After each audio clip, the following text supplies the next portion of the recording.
Some think it's just a prank by senior students.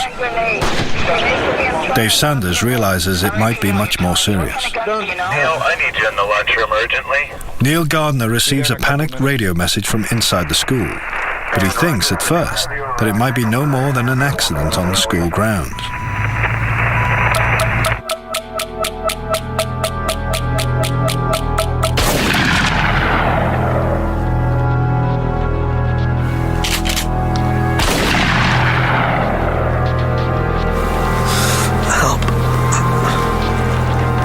Sure. I'll help you. And a shotgun, okay. We've got another kid. He's not safe. His shot. Nothing safe is hanging off. Okay. We've got another one. All right, everyone. We think there's someone shooting outside. I want you quiet. I want you to all make your way outside. This way only.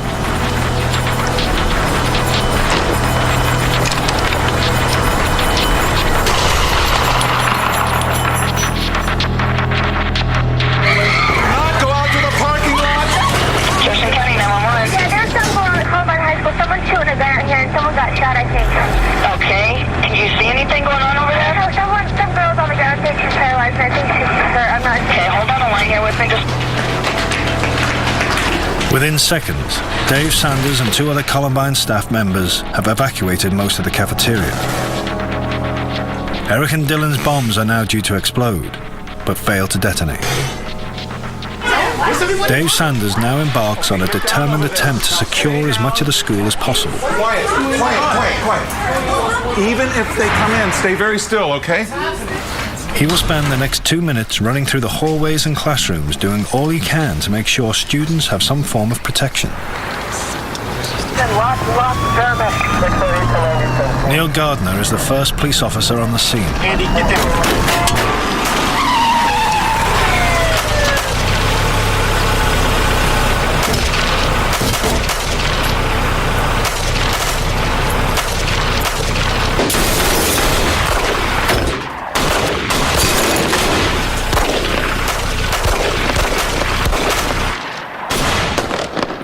Code 33.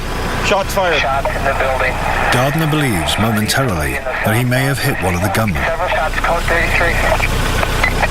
The end of the gun battle with Gardner marks the beginning of Eric and Dylan's attack inside the school.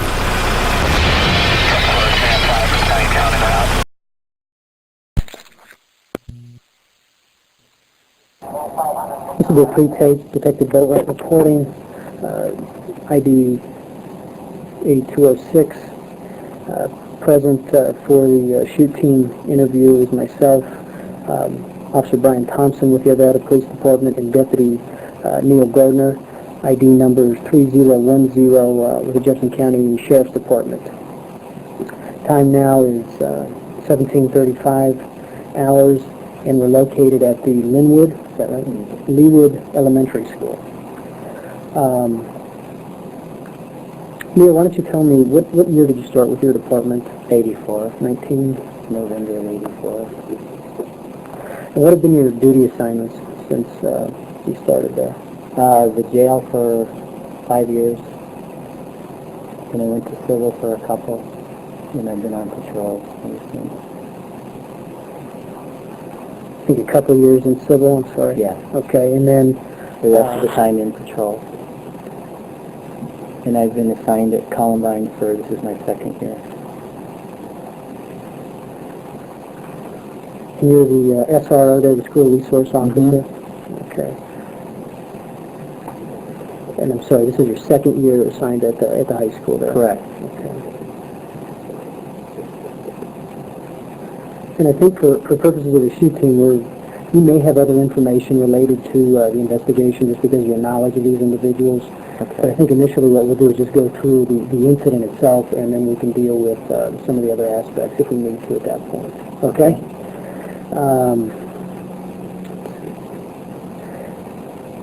Your current assignment is the SRO position, correct? And when you're not doing the SRO position, it's a patrol position then after that? Yeah, my 5 days, 8 hours a day I'm here at the school, Monday through Friday. And I don't do any, I take outside calls in the neighborhood when there's not enough deputies. We need a building engineer to the office, please. Building engineer to the office. Thank you. But I'm usually in the school. That just depends on manpower then, Right.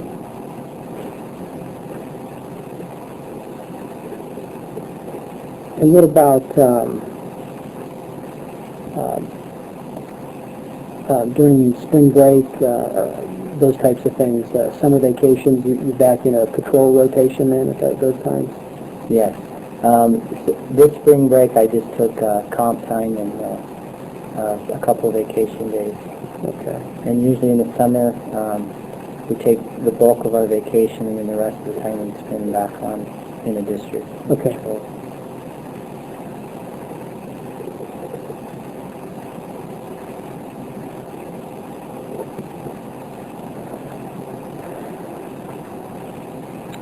And any kind of specific training you've received, specifically, are you related to SWAT, anything there? No. Okay. What's your normal? No. Okay. This is, we also patrol on bikes. Okay. Being at the school and that I have Clement Park, Okay. I patrol the Clement Park area, the lake area on the bike, so that's what this is all about. Okay. I guess they want us to be seen. Okay. That day to wear yellow. So the Clement Park assignment is coordinated through the SRO position at Columbine then? Right. Okay. And that's probably due to the traffic of the kids back and forth from the park to the school and... Correct.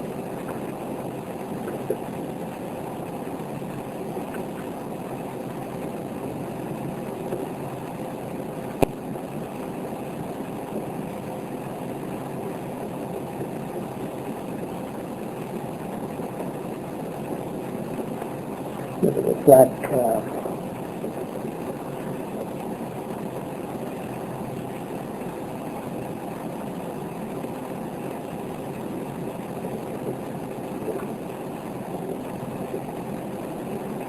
Cindy Carter, can you come to the office, please?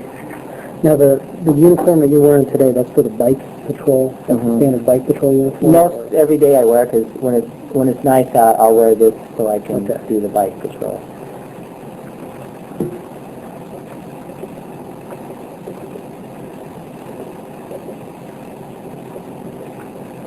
You know, it takes a lot of stuff to mix this and and then when you're not wearing, like in the wintertime or whatever, you're just wearing your regular uniform at that time. Okay. I know it sounds ridiculous, but it just came up the other day. You had to go through some kind of training for the bike, didn't you? Right. Okay. yeah. That's primarily for liability reasons? Yeah. Okay. And I think with our school resource officers, they also attended some specialized training for that. Did you do anything there? For the SRO program, yes. Okay. What did that entail? It was 40 hours of what the job was going to be, what to expect, and how to set up classroom lectures, and just pretty basically how to deal with the kids. Okay. In that kind of environment.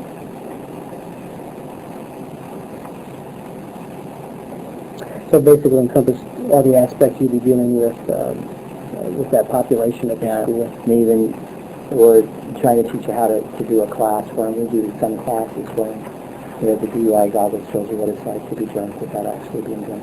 I do a lot of those classes.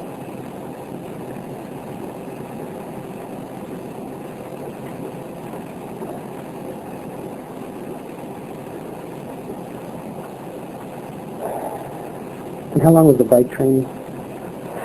It was 38 hours. Okay. And again, that was primarily just to deal with just mechanics riding the bike so you'd be safe and Right. if you fall, how to fall, that kind of... Yeah, and how to do takedowns on okay.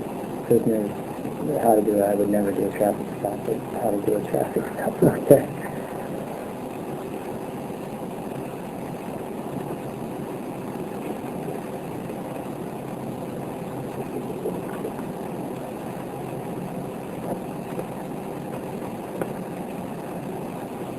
Then you said you primarily work right now you're working a Monday through Friday schedule. I work 8 to 3.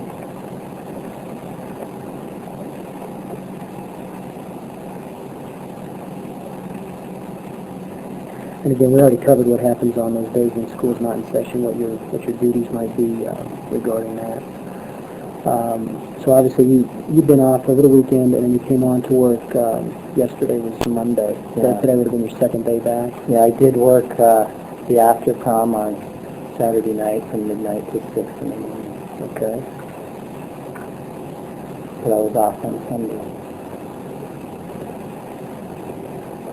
So normally your first day of the week is going to be Monday, but this weekend you did a special Event. And I was flexing tomorrow for it, so. Chris Meisel, will you come to the office, please? Chris And you Meisel, please come to the office. you said Saturday was after prom party? Right. Okay. Cool.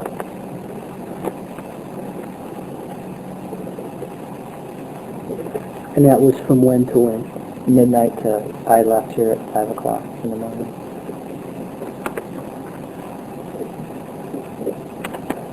Did you do that alone, or were you working with anyone? I was that alone. Okay.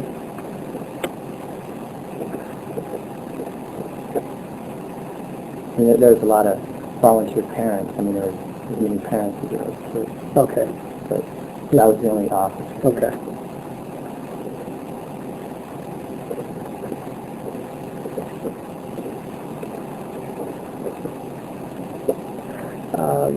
So just so we're clear on it, you worked the previous week was Monday through Friday, and then you did the special event Saturday night. You were off Sunday, and then Monday started your regular work week again.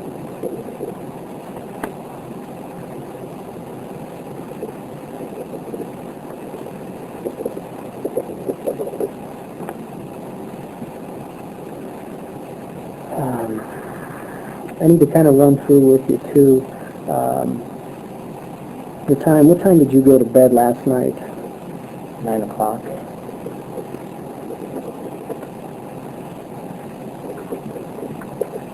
How'd you sleep last night? Good. Normal night's sleep? Yeah. And then what time did you wake this morning?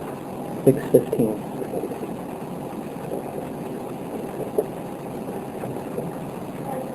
Again, that's pretty much normal time.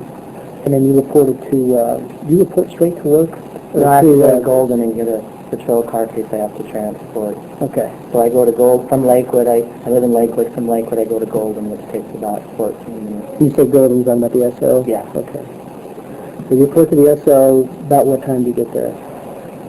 I get there about 7:20, between 7:20 and 7:30. And do you have a briefing? Do you brief with anybody, or you just...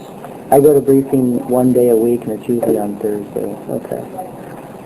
So then basically today normally all you do is just go to pick up a unit And get to the school. Okay.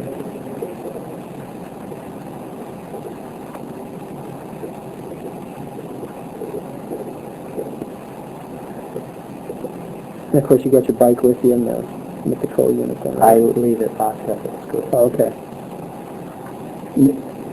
This is probably good. I mean, today I had an unmarked car.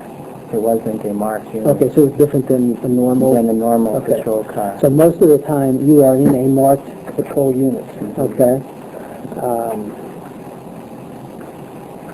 And today just happened to be a day you did not. The other, a lieutenant's car that they just put on patrol, Okay. and it was just in the garage, so I took it. So, I mean, it's got the spots and everything, the antennas all over it, but it was a plain, just a dark blue unmarked car. What's the make of that car? What is it, do you know? It's a Caprice Chevy. And I don't know what it is. Okay. Is this the first time you've taken an unmarked? No. Okay. No, I've taken it before. How often would you say? Probably, well, I used to take one, no one else would take it. I used to bring the gray one here all the time. Okay. But I brought the blue one yesterday and today. So Okay. the 2 times in the whole school year. Oh, so just twice you've used The blue one? Okay. this year. It's usually a marked unit. You said something about a gray one you used to bring all the time? When was that? And again, that's an unmarked. Right, that was at the same kind of car. That was at the beginning of the year for a month. Okay. And then they gave it back to the lieutenant.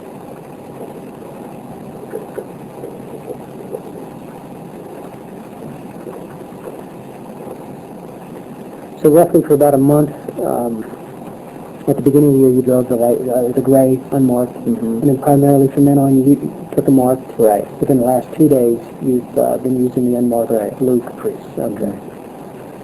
And there's something else that came up with that. Let's see. Once a week, you'll attend a briefing, right? Right. And that's usually on Thursday.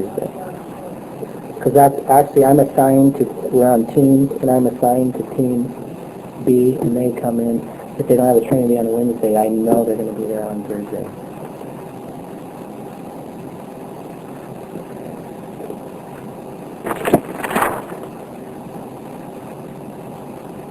You said you're assigned to team B.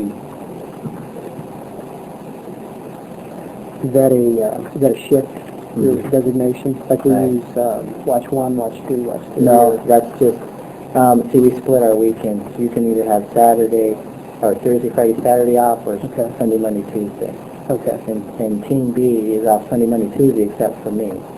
Okay. Because I work till Monday through Friday. You're kind of a guy without a team, really. But that's where my supervisor is on Team B. Okay. If I'm on Team A on a Monday or a Tuesday, then I just use the Team A side. Okay. But technically you're assigned to, the team designation just designates basically which end of the week. Right. Okay. All right.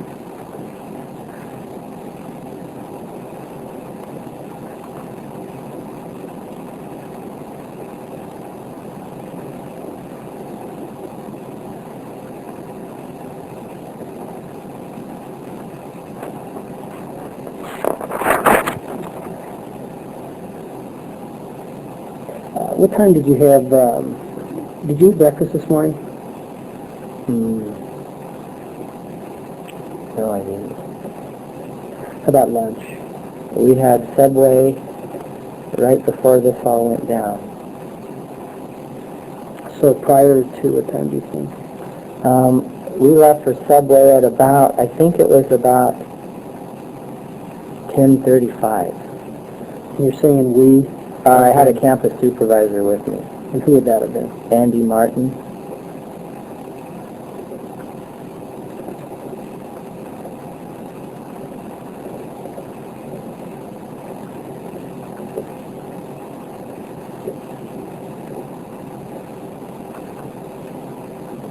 You say campus supervisor, is that like an assistant principal or? No, it's what they used to call the school nurse. Oh, okay. We called them the yard guard? Right. Okay, Yeah. okay. So they provide basically R1 security type. Yeah, they're unarmed, but Right. they just know the kids. They do all the parking Okay. and the in-school rules.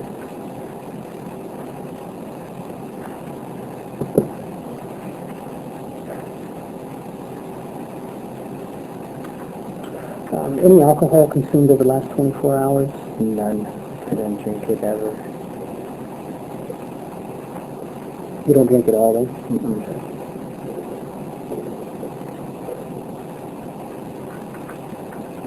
Any prescription drugs?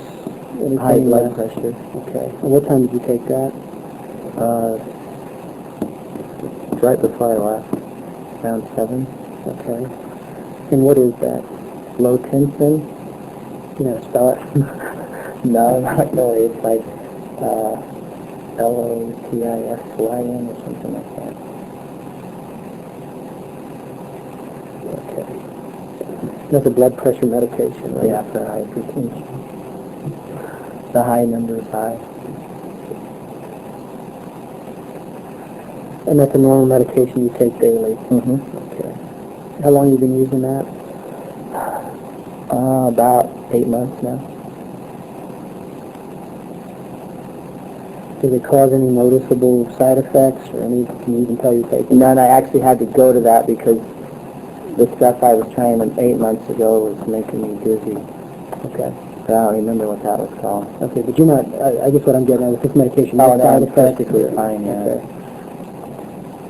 And it's not the type of medication that you notice a change with when you take it? Okay. I get what I'm getting at is if you took a pain medication, you might feel drowsy or something like that. No. Okay. It sounds like one of those medications, if you take it, it really has no noticeable effect for Right. you. Yeah. Okay. If I forget to take it, there's just no difference. Okay. At least that you can tell, right? Right.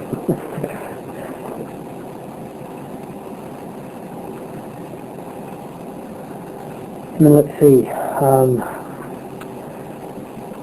We're thinking, do you have a ballpark time frame when you think this event took place? Yeah, we went to Subway, and we got our sandwiches because we wanted to come back, because what normally happens is we go to, since the kids are eating at around like 11, we go to the cafeteria and we actually eat right next to the kids. Oh, okay. But I went there today, and the campus, like Andy was with me, and the campus supervisor, I said, oh look, they're having teriyaki chicken, let's go to Subway real quick and bring it back. Okay. But normally we'd have been where the shooting, inside where the shooting took place. So what you're saying is normally you eat your lunch in the cafeteria Yeah, with the right. students. Yeah, the students are here, and we're right here next to the faculty lounge is right next to the students. Oh, so you're in the faculty Right. lounge. Yeah, right next. And I'm not even familiar with the layout of the school, but there sounds like there's a separation. Right. Faculty Normally, lounge. that's our normal routine. Okay. Just because there's so many kids down there at that time, and that's usually when if they're going to get in a fight, that's usually when it'll happen. But today we went to Subway, and then once we got Subway, we went back to Clement Park in the parking lot. I got one other question. When you got you said something about the teriyaki. I guess that's maybe what I didn't understand. Yeah. They were having teriyaki at school. Right. Okay. That was and you didn't want to eat right. that. We didn't want Okay. teriyaki. Okay. So the teriyaki We've was the had bad the thing. teriyaki Okay. before. Yeah. So that's why you went to Subway. Right. And you just did a pickup order and came back to the school with that. And you were saying normally you eat in the faculty lounge, which is sounds like connected to the Yeah, it's a room right area. next to all the kids. Okay. And is that the lunchroom? Is that what you call that? Right. Where the kids eat? Well, they call it the commons area. Okay.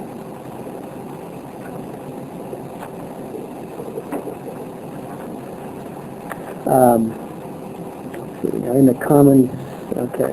Now, I assume you have obviously quick access to the commons area from the faculty lounge, and you can see One door, and you can see everything. you can see what's going on. There's cameras that should have been on during the shooting. They film the kids because they don't like them to leave trash, and that's how they bring them in, so that But with all the pipe bombs and stuff going out, they probably blew all of those in the rooms. Okay. But usually the camera is running during the time. And then what time do you think you got back? It was shortly before 11 that we parked in the park. I'm Okay, pretty that's sure right. of This is going to be a that. little bit different because you didn't go into the faculty lounge No, today. we took our sandwiches from Subway and drove from Subway, which is at Columbine and Pierce.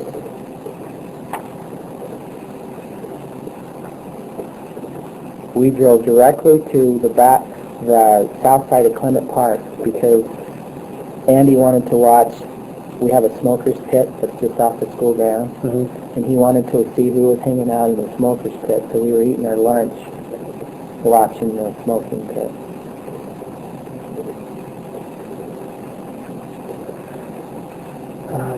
How often do you do that?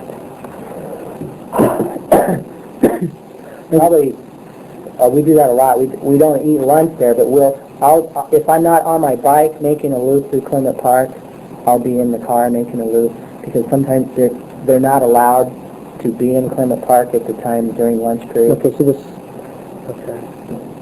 the smoker's pit basically is off limits during school hours? Is that No. what you're... Okay. They get permission from the folks, and what it does is it keeps them from loitering in the neighborhood smoking. Okay. So they give him a pit pass that's off.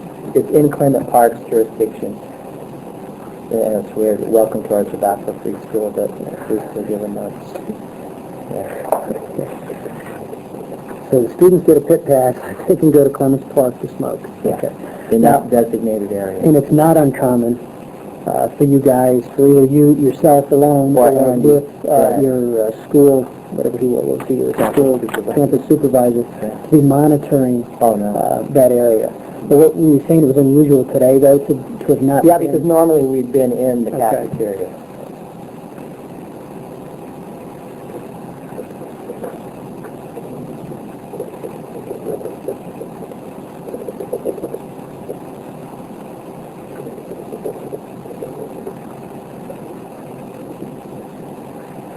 Okay, had there been other times during that lunch period where you'd monitor the pit, or was this just like really a strange day as far as that was concerned? During lunch, not too often, because we're usually down in this was kind of a different. So this was unusual as far as routine-wise for you. Right. Do you have a ballpark how many days it would have been over a school year that you might not be in the cafeteria for lunch? When they have curiosity tick. I'm probably thinking maybe 10 times the whole school year so far that we haven't been in the commons area. And that may be for a variety of reasons. The staff likes us down there during that time. We actually take our lunch usually at 10:30 so we can monitor the kids. Okay. Who start about a little after 11. What does their lunch period run? From about 11 somewhere? 11, I think it's 11:10 to 11:50. That's lunch A. And then lunch B is from 11:50 to 12:40 or something like that. Okay. I'm not definite on that. There's two lunch periods, lunch A and B. Right.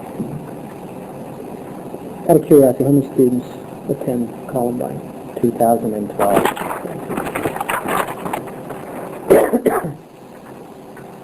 I think that's what our enrollment is, right?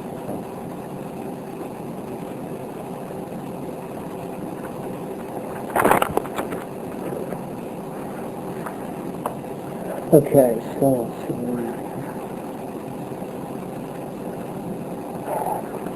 What had you done? Could you kind of give me a layout of what your day was that day? Anything unusual happening today? Do you have a set routine that you go through when you get to the school? Okay. I try to do the bike patrol. I didn't do the bike patrol today, which a lot of times, I'll be out at 8:30 and I'll take a quick bike patrol around the lake and the park area. And then I usually do it again about 10 o'clock before lunch, and then I come to do lunch about 10:20 every day. So I take a quick couple in the morning, and then I try to get one in the afternoon. So you do one when you arrive, and then you have like a mid-morning? Did I understand that right? Yeah. Okay. Then you say one in the afternoon then? Not every day, but okay. Sometimes I get out there for that.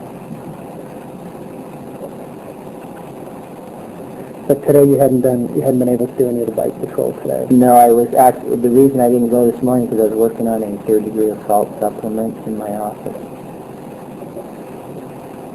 Okay.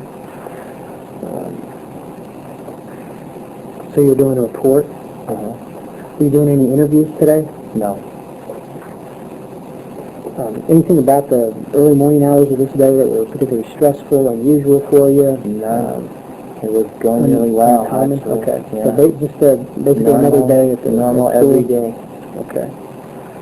And so you said it was a trespass report? Third-degree assault. Okay. I was just finishing up a supplement. Could I have it tonight?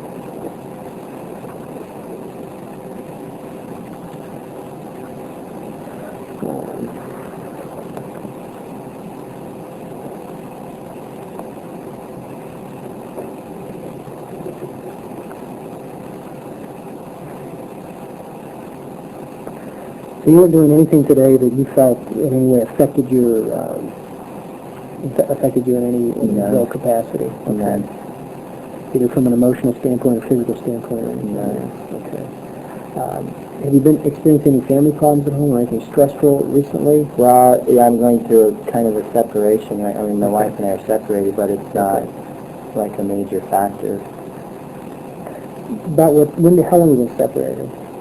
3 months.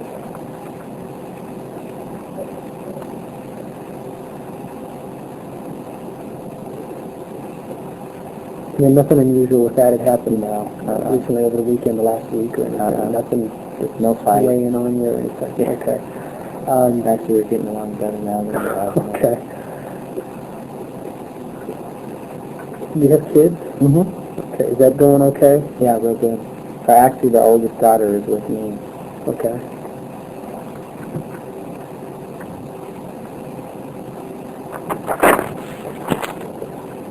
How many kids do you have? 3. And your oldest is with you? Yeah. She's how old? 13.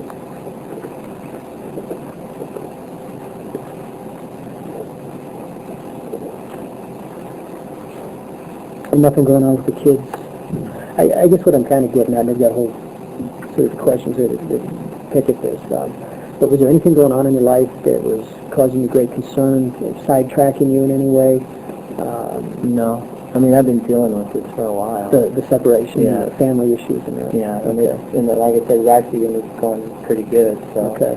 it hasn't been a major problem. Yeah, sure, I mean, there's that, what's going to happen to your family, but it's not like... But there hadn't been any... I wasn't thinking about it today. Okay. And there isn't anything going on with that has changed in a dramatic way recently? No. Okay. No. And you say separation. Is it leading to a divorce, or is it just...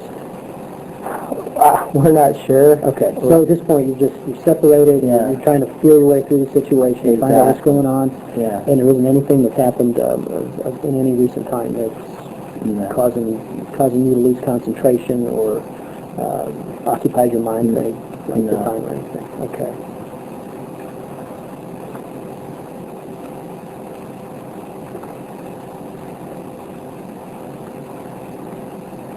Any recent work-related problems? None.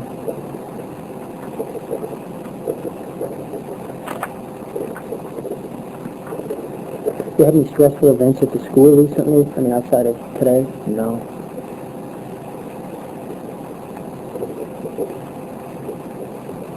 We were actually just talking about how good the year was going a couple of weeks ago.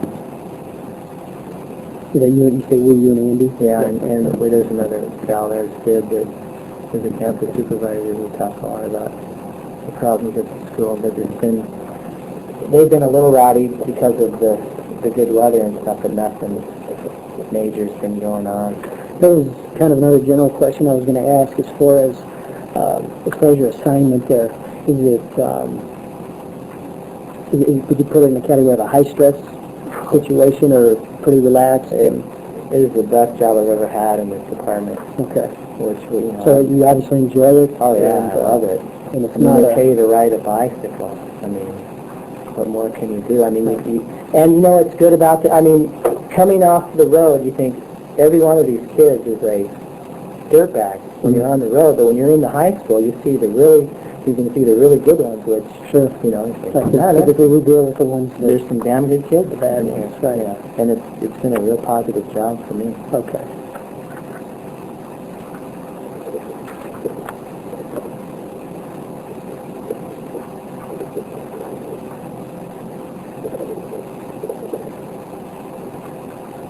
So obviously this isn't something that you're looking to get out of or tired of or anything. So No. If you can, you're going to... Of course, this throws a wrench in it because it'll never be the same as it was, but...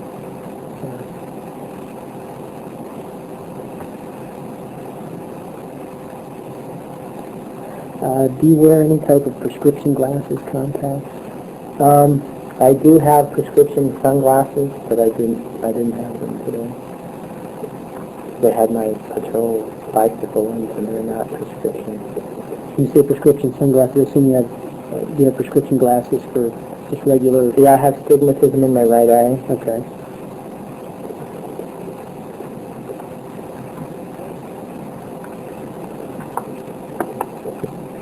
And I'll get in, probably here in a little bit, I'll get into what sunglasses, what you were wearing today, and that was a little bit further. But,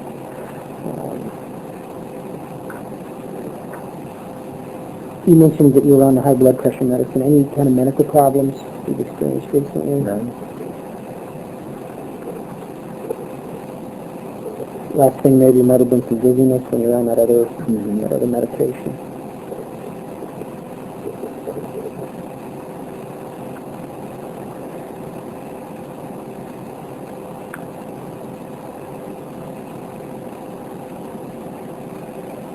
far as the weather conditions today, I mean, it seemed like it was Pretty nice nice. day. Well, actually, I thought it was going to be colder because we can wear shorts too. But I thought it was going to be a little cooler, so I wore the long ones. That's an option you have? Right. Okay.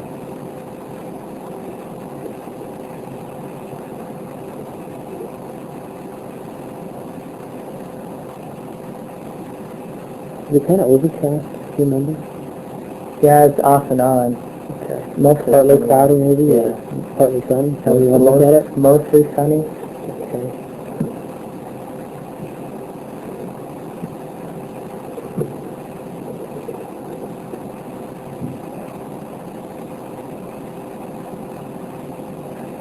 So as far as the weather was concerned, it was a non-factor today? Right.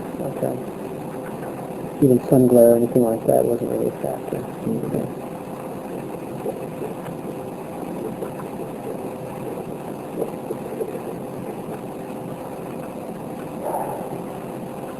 What kind of duty weapon do you carry? Big Tower 45.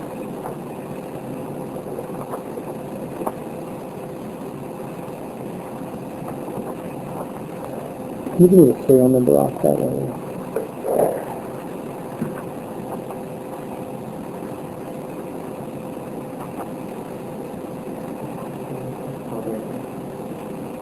Is it G? G as in George? Yeah. Okay. 171 138. That's G as in George, 171138. Correct. Okay. And how many round capacity is that? 7 in the 8, 7 in the clip, and that's the direct one. You probably have to know.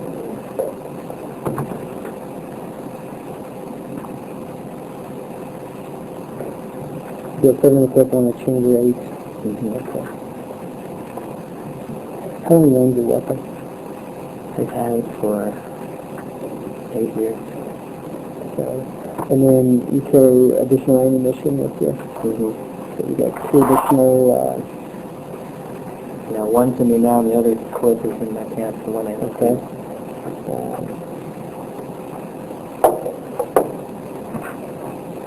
That one's after short of all. Okay, so each of those magazines should have 7. Okay. Then we'll get into what all you have left. Okay. And then as far as, I assume you go to qualifications regularly. What is your schedule on those? Every 3 months. Okay. Yeah, I'm trying to think if I made the last month. That's what I was going to ask what the last time was, if you remember. God, I'm thinking it was February that I went. But I'm not, don't hold me to that, because I hope I made this quarter. Possibly February. Yeah. Okay. If you hadn't made it in February, would that be where you hadn't qualified for a quarter? Yeah, or? January, February, March. That would mean I hadn't qualified Okay. yet. They normally notify you though when you haven't qualified? Right. Okay. Yeah. So, and you hadn't received notification if you didn't? No. So if somebody came in and said, hey, we just found out you haven't qualified last quarter, that would be news to you? Okay.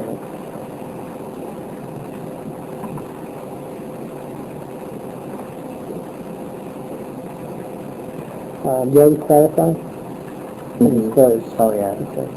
You know what your range scores normally are? What, like an average? Well, they're different courses. I Okay. usually 8 times out of 10 shoot expert. Okay. If I don't shoot expert, I've never been below marksman, which would be an unqualified. Under marksman you don't qualify, but I've never not qualified. Okay, so never below marksman. Right. So they don't give you necessarily a percentage, they just give you a standard. Yeah, some classification. courses are, I think the cutoff is 130. Okay. Never shot under probably 140. I've probably never Okay. shot under 1. But what I guess what I'm understanding from you is you're proficient with your weapon, obviously. Okay.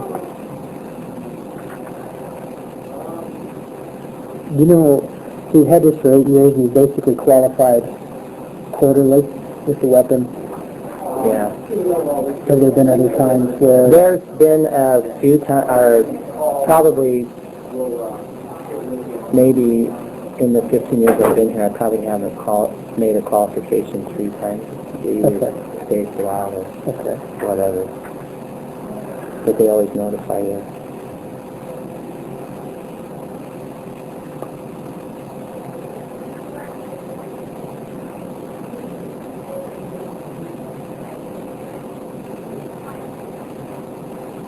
What's the model on that kid, you know?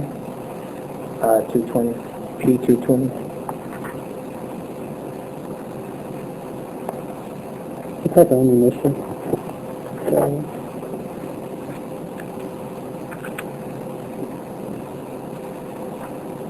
Spear. Honestly.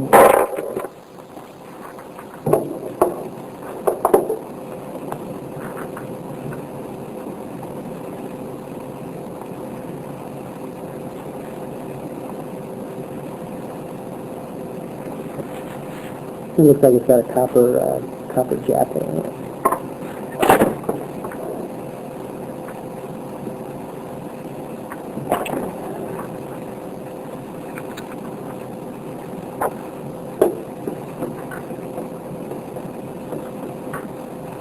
Have you been involved in any prior shooting situations?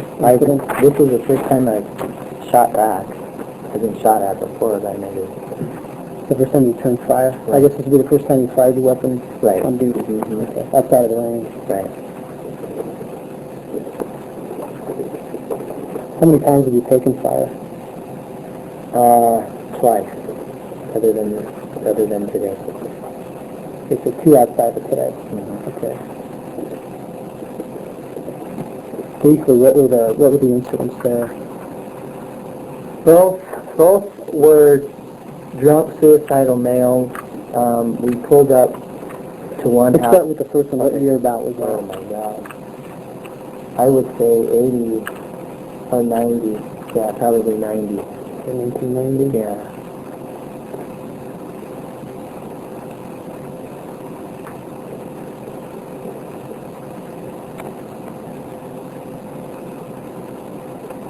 And the other one would have been what year? It was 92. The incident in 1990, what happened briefly? And I was covering on a call, and I parked behind the other deputy, and as we were getting out of the car, the guy stuck a high-powered rifle out the front door and shot over our heads. Okay, was it obvious he wasn't trying to shoot you? It was a warning shot, or was it... I think he shot high on purpose. Okay. Because we didn't see it coming.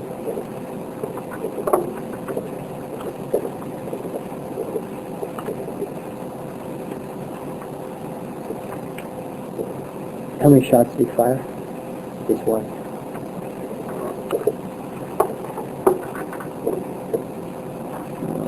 Was that a situation where you thought you could return fire?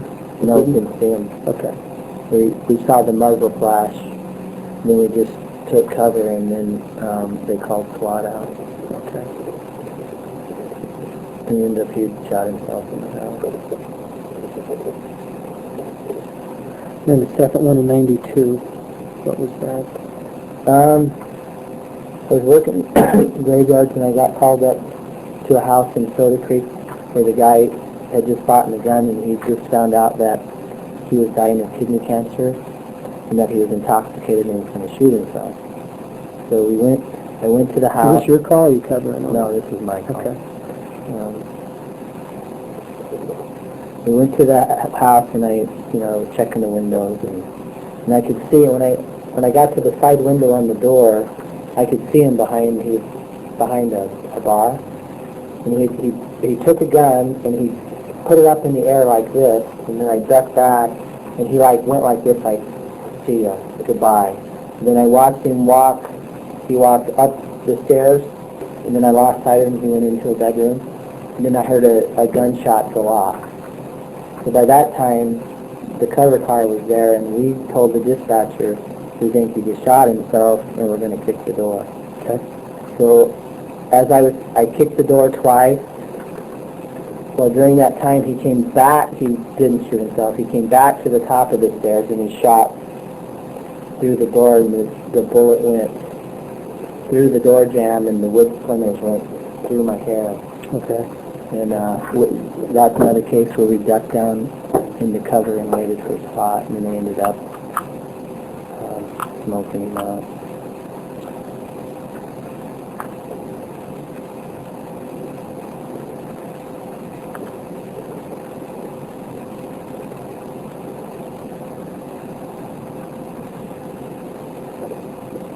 So that was another situation where you really weren't in a position to return fire with him at that point? Right. It sounds like you hadn't got the door open yet, right? I couldn't kick the door. Okay. It's probably a good thing because I think that was a suicide by cop Okay. kind of deal.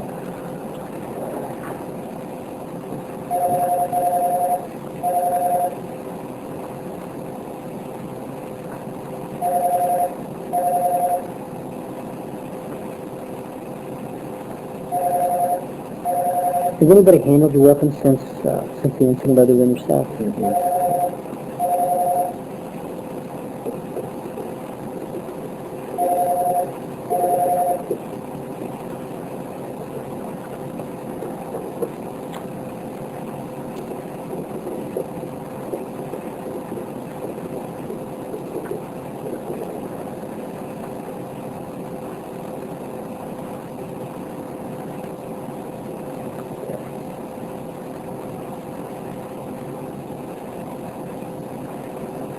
Well, let's run through today then, Okay. as far as what happened today. I'll just let you just kind of give me a narrative. Okay, so after the Subway sandwiches... Let's start at the beginning of the day. You pick up the car. Okay. You get to the SL, you pick up your unmarked, you bring it to the school. And, I get here about 8 o'clock. Okay. So what I did, and then I made a couple...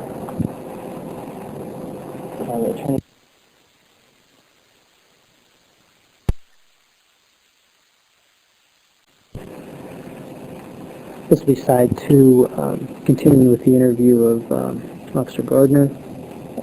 Time now is 18:25. Okay, I arrived at the school about 8 o'clock. I was going to make some phone calls, but then I started my supplement report and probably finished that at about 8:20. And from 8:20 to approximately 10:15, I was in my office. I was getting rid of some reports and... Was it 10:15? Yeah, probably around there. Ballpark? Yeah. And so you were doing what? I was kind of like house cleaning and sitting there talking to Andy for a while. Really doing not much of anything. Okay. Just cleaning out my desk drawers and he goes, and I remember him telling me it was about lunchtime. So at about 10:25, we went down to the cafeteria. We took my car from the upper parking lot and drove down to the school. Okay, why don't you give me a little better description of that? Okay, I'll try. Okay, let's say this being the front of the school. Okay, and it faces what direction? This is north. Okay. Okay. I usually park on the north side of the building right here. Okay. Okay, the lunchroom is down here. This is the student lot, and this is the faculty lot. Okay, so you park in the north lot. Right. And you drove down to the south lot. You drove down and parked in the side parking of the student lot. If someone just paged someone, please come to the office. If you were waiting for a page, please come to the office. So we both got out of the car and went into the cafeteria area, the commons area, and looked on just outside the kitchen on the board, and that showed that they were having chicken teriyaki. So I told Andy, I said, do you want chicken teriyaki? I said, let's go to Subway. And he said, okay, that sounds like a plan. Let me ask you, what time did Andy come to your office today? Do you remember? Ballpark? Probably about a little after 10. We started talking in my office. Okay, so he got there about 10. Yeah. Yeah. I'm sorry, go ahead. So you guys decided no teriyaki, and we were going to go to Subway. We were going to go to Subway, and then he wanted to go back to Clement and check out the smoking pit. And just for clarification, again, you guys basically left to go to Subway about 10:35, got a pickup order, and then returned, like you said, to the Clement Park. About, I would guess, around 5 till 11. I'm sorry, Okay. we're ready to do bring it welcome and to have it bring it back to our stage and then people. Okay. We're just going through the narrative of the day, so it'll be a little bit still. Okay.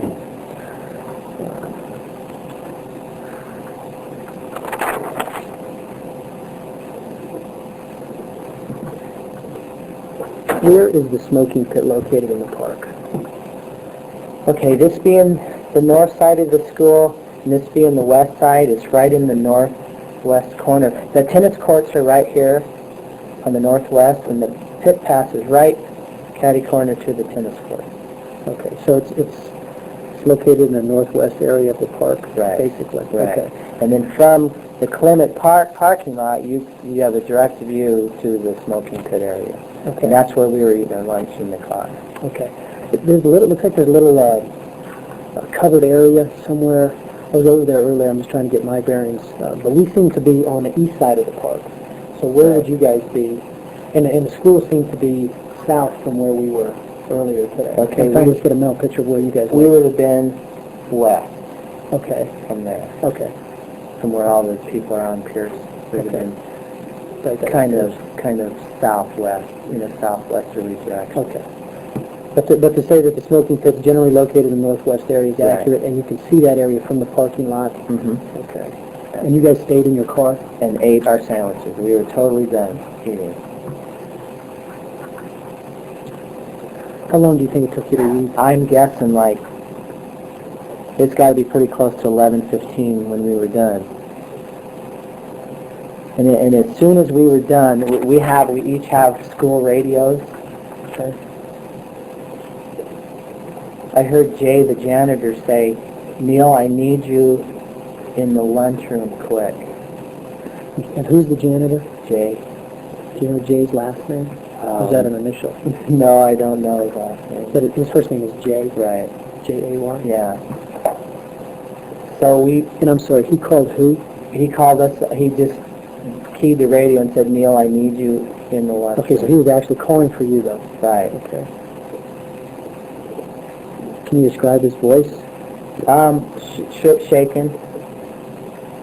It was obvious he was in a panic. He said, "Neil, I need you in the lunchroom." Right.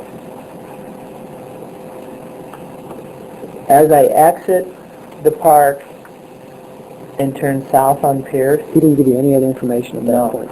none. Okay, his voice... Not at this time. Okay, Not at this time. okay. Okay?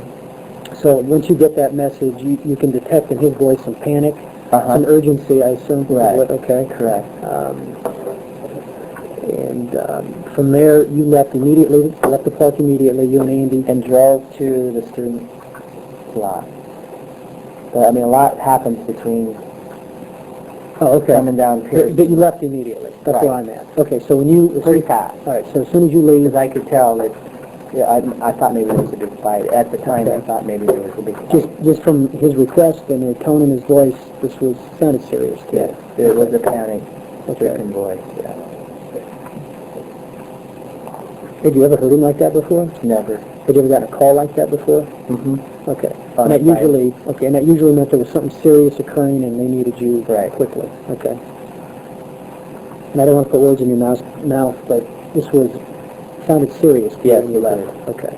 But I just still at this time don't know what's You don't know going the on. details, right? Right. But just a little bit you got. this was It made something- me race out of the parking lot to Okay. Pierce. Okay. Go ahead. Okay, once on Pierce, we get stopped at the light at Fair. I remember hearing the dispatcher say, I'm sorry, Fair? yeah, Is that F-A-I-R, Fair Drive. Fair Drive? Okay, we're stopped at the light at Fair Drive. I hear the dispatch When you're one, talking about your dispatch. right, Jeffco dispatcher dispatch, I don't know why they didn't dispatch me, but they dispatched car 147. I believe, and I don't know for sure exactly what she said, but I thought she said there is a female down in the parking lot. Okay. So at this point, I bust the lights and sirens. Because, and now I'm thinking, and this has happened before, that... You're referring to a code 3 Right. run? Okay. Right. And, I mean, it's just a short little hop after the light down Right. to the parking lot. But I'm thinking, Andy and I are thinking, somebody must have got hit, run over again, because we got a girl down in the parking lot. Is that what your discussion is with Right. You think somebody was run over? You know, maybe somebody's run over or something. Okay. So we pull... Again, this is something that's definitely caused you some concern based on what the janitor said. Right. Now you've heard the dispatcher say, so your radar's on at this point. I mean, you're... Exactly. Okay. And we pull into the lot, and we could see several kids running. They were just running, and Okay, so you'd be going south to get into... No, now we're going west, because we're into the parking lot. Now we're going west again. Okay. Okay, into the student lot. And you're still running code? Mm-hmm. And you see students running? Right. I mean, my car, they don't have the overheads, but they do have the spot in the middle and on the back. Right. And you have a siren? Right. Okay. How many students you think you saw? 3 or 4, just off to the corner of my eye. I'm still looking for somebody at this point in the parking lot. Okay. Or a bunch of people around in the parking lot, and I don't see anything. Had you made any transmissions to your dispatch? I said, as soon as I pulled west in the lot, I said, 71, I'm on scene. This is about the time you see these 3 to 4 students Right. running? I'm airing that I'm on scene as I see these kids running. And so your call sign is 71? Mm-hmm. You said 71 on scene? Right. And obviously that identified your dispatch, that you were at the scene of the school. Right. Okay. And then at this point, you're still looking for this party, this female that's down in the parking lot. Right, so we pull, as you come around, there's a little driveway, and then you get into the bulk of the parking. And as we get into the bulk of the parking, I kind of stop. So there's kind of a driveway? Yeah, I stopped because I didn't know whether to go, because you can go left into the parking lot or right into the parking lot. We just call it like the main parking Right. area? Okay. Yeah. So you reached the main parking area, and you were trying to decide which way to go? Right. Okay. Yeah. And at this time, as I'm stopped, I hear Peter Horvath, who is the Dean of Students, on the school radio. I'm going to need that name. Peter, how do you spell that? Horvath. And he is? The Dean of Students.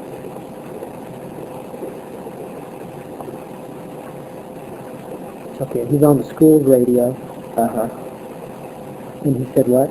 He says, Neil, I need you in the school. There's been a shooting.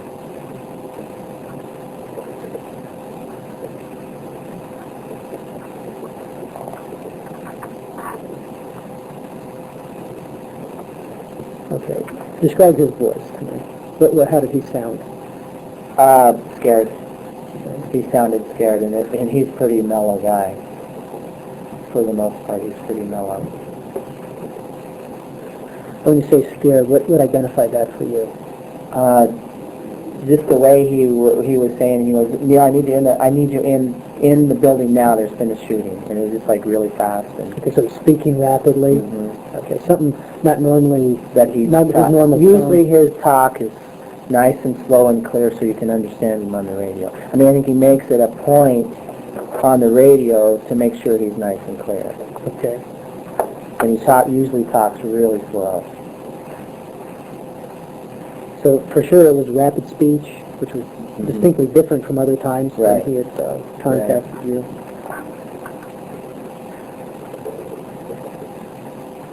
All right, so now you've been informed that there's potentially a shooting, or there has been a shooting. I guess you've been told that. What's going through your mind now? What are you thinking?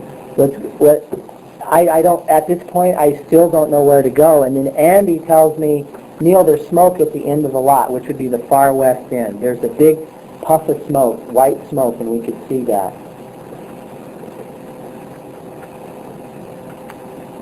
Okay, Andy points out A big puff of smoke.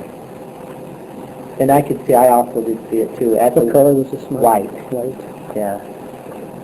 And I don't know how it came from, where it came from. I don't know what And it was. I'm sorry, where in The very far west end by the cars on the very west side of the student lot.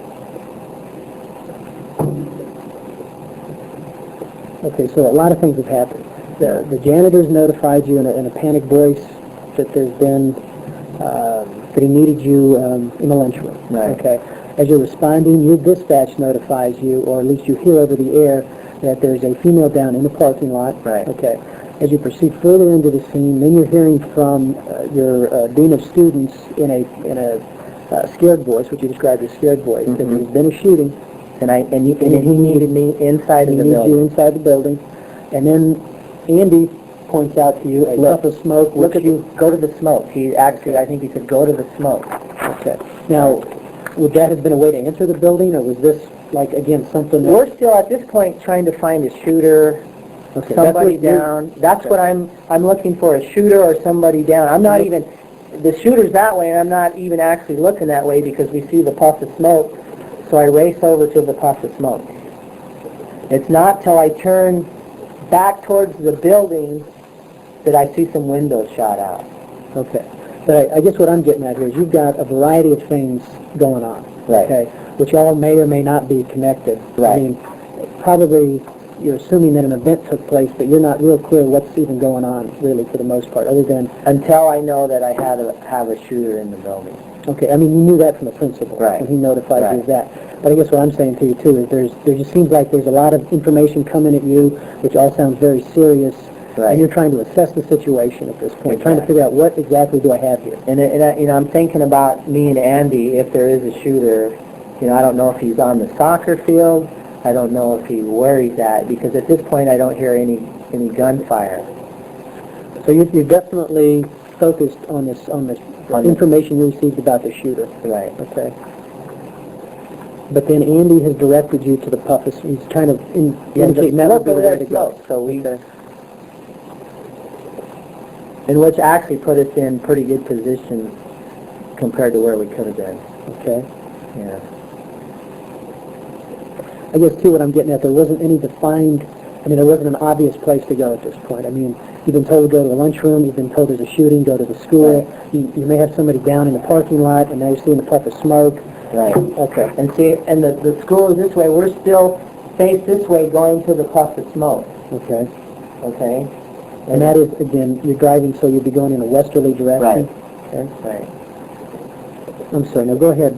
So you're going towards that. Then I get to as far west as I can go, then I turn back up north in the lot, the very last row in the lot. And then I hear gunfire coming from the library area, which is the upper area of the school. You got your windows down? Mm-hmm.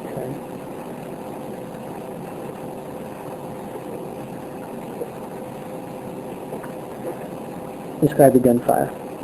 Loud. And you could, once I had turned around and got parked, I could see some windows were blown out on the upper. Is that prior to hearing the gunfire, or was that after you heard the gunfire? That's right after. Okay, so you hear the gunfire, and you say it's loud. Yeah. Was it rapid? And that may have been one of the pipe bombs. Okay. I'm not clear. That's what I was going to get to. Was it one, or was it one loud one one? big one. Okay. And then probably 20 seconds after that, it was... Is that when you noticed the windows, though? Right. Okay, so you hear the one loud noise. Boom, and I look up to where I think the noise is coming from, and I already see the window is like shot out. And this is a library window? Uh-huh. And those windows face which direction? They face northwest. I'm sorry, southwest. It's on the south side of the city. Okay. Southwest. And you see one of those windows break Shot out? Well, no, it was I didn't see the Okay, glass. it's broken. It's out. It's gone? It's gone. Okay. Big hole in it. There's jagged edges around it. Okay, when you hear the one loud noise, was it, would you describe it as gunshot, or would you, because you said... It was too loud. I think it was... So you think it was an explosion? Right. Okay. But that was followed up by several, like, rifle shots. And that's after you, so, hear the noise, you look to the southwest library window, see at least one window that is broken out, jagged glass, then you start hearing what you think is gunshots at that point. Rapid fire gunshots. How many do you think you heard? 8 to 10.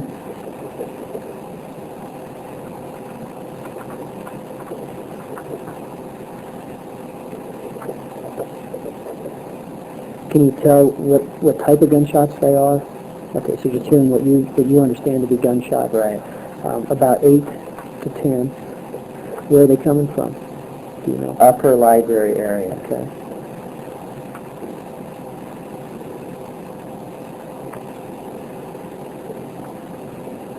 Okay.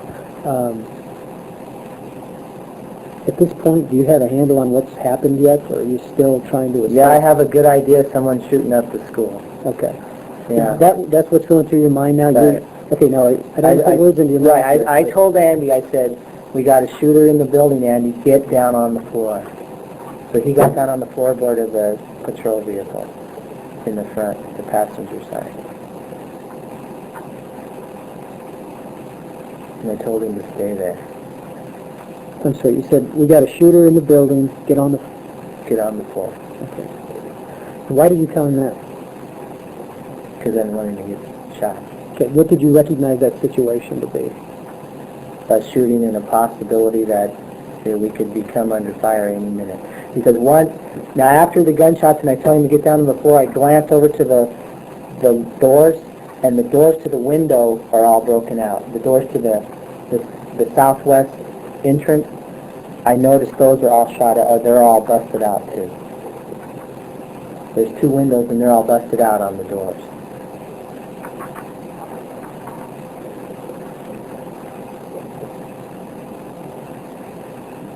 Okay, again, I don't want to put words in your mouth. You got somebody that you know is in the building. You've had reports, somebody down. You've got reports from somebody calling for help to the cafeteria, the lunchroom.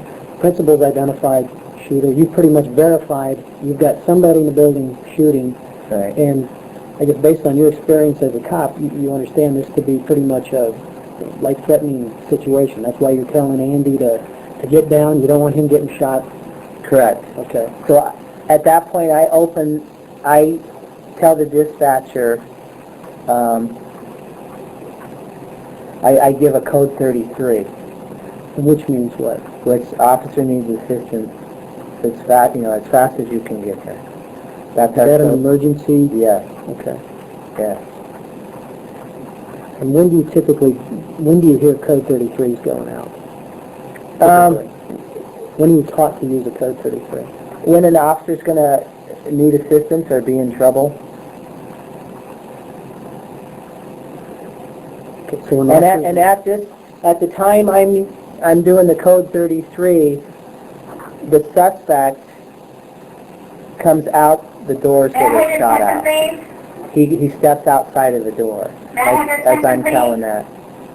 We need the family of Greg Italiano to please come to the office. The family of Greg Italiano, please come to the office. Thank you.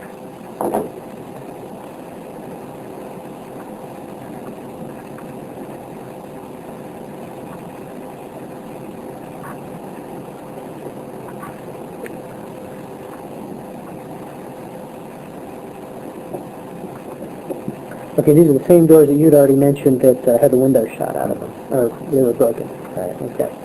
Had you seen the shooter up to this point at all? They hadn't. No. But then there was another loud bang just before he came out somewhere else in the building. And okay, now you say he came to the doors. He hasn't come out yet, right? You're just seeing somebody at the door? No. As I'm doing the code 33, I look up and he's outside of the door. He's got a flak jacket on, was dark colored, I believe. Okay, now I'll get to that in just 1 second. But okay, so he's actually outside, right? Outside the doors. Right. How far outside the doors? Probably a good 2 feet outside of the southwest door. And you said just prior to that you heard another Big loud boom inside the You're building. describing an explosion? Right. Okay. Yeah. So is this prior to you giving the code 33 or as you're giving the code 33? Bad. Okay. And this, can we call it an explosion? Is that what you heard? Mm-hmm. Okay. Yeah. So you hear an explosion as you're giving this code 33, and it came from inside the school? Right. Can you tell where? It was deeper inside of the school. Somewhere. Okay. So now you've given the code 33, this explosion you've heard, you're looking up and you see this person you're going to describe to me about 2 feet outside the door, right? And what, okay, describe this person to me.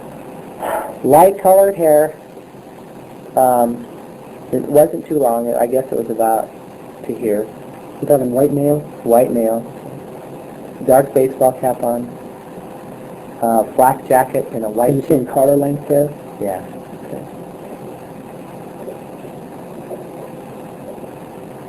I'm sorry, he had on a Black jacket, a blue, dark blue, and a white T-shirt on underneath. And I can't tell you what kind of pants they were wearing other than they were dark. so dark blue flak jacket, white T-shirt. Mm-hmm. You said something about a hat. Yeah, baseball cap on backwards. Do you know the color? No, I know it was. Yeah, I can't tell you what color it was. That's okay. It was a darker color.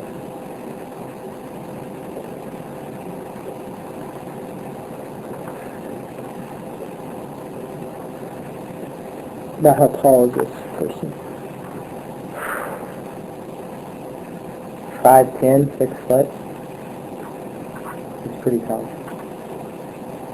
Okay, weight? Skinny. Okay. Anything else about him, physical appearance you noticed? No, other than he was holding a rifle. How was he holding the rifle? He had it, he was out the door like this, and he was kind of like this, and then... Okay, so you're kind of describing a crouched position here, with the rifle. And then he... Now the rifle, is the rifle pointing slightly up in the air? Right. Okay. It looked like he was fidgeting here somewhere and doing something. I mean, this happened so fast. Right. And then he sees me, and he sees the car. And he says, well, it's not hard to see me in this, because we know what I wear. And he sees me, and he pulls the rifle up. How far away are you from him? Probably You're kind of describing a port arms. 60 yards. 60 to 70 yards.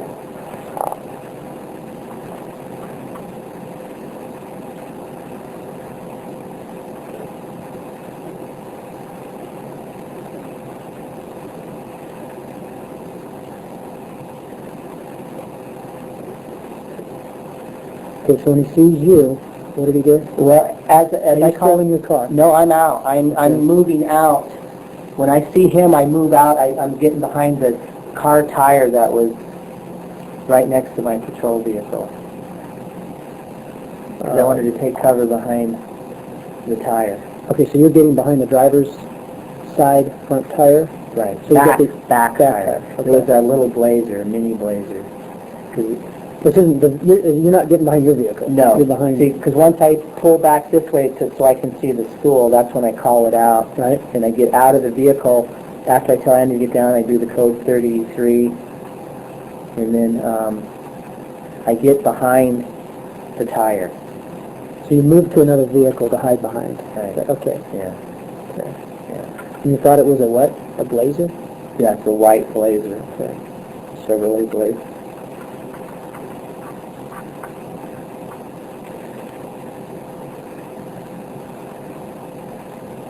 Okay, now, so you're in this position when he starts to bring the weapon around towards you. Right. Okay. and he fired. What you described was he pointed the weapon at you. He fired 2 shots. Okay, is the weapon pointed at you? Yeah, it hit the blazers.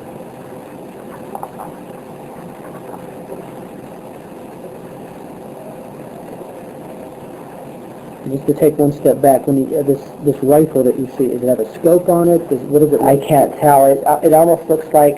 Does it look like a rifle as opposed to a shotgun? It looked like more of a little long automatic type of rifle. I mean, it was hard to see because I saw him and I kind of went down under the car again, and then he shot twice. Are you looking around the car? Or are you looking through the window? No, I'm looking through the window because the window is side here.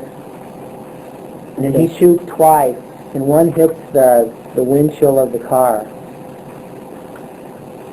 The front windshield. Which round hit the windshield? Wow.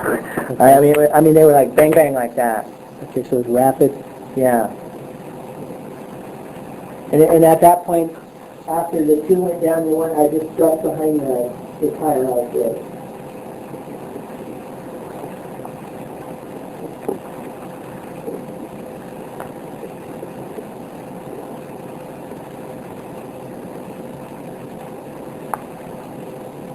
Okay, so you're taking cover again at that point. Right, but it was just for a second. Okay. So then I did a peek back up, and he was crouched down again with his gun. He was going like, he was doing, I don't know if he was changing clips or whatever, but he was fiddling with his gun.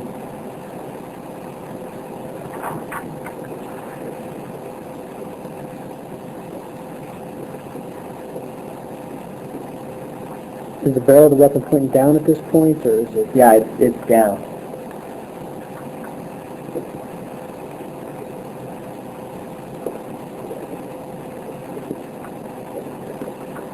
Can you tell anything about the weapon at all? I mean, the color? Other than it's a dark-colored, some type of a long rifle. And the way he was, afterwards, when he was shooting, it was almost like a semi-automatic type rifle. But I didn't know that at the time. Okay.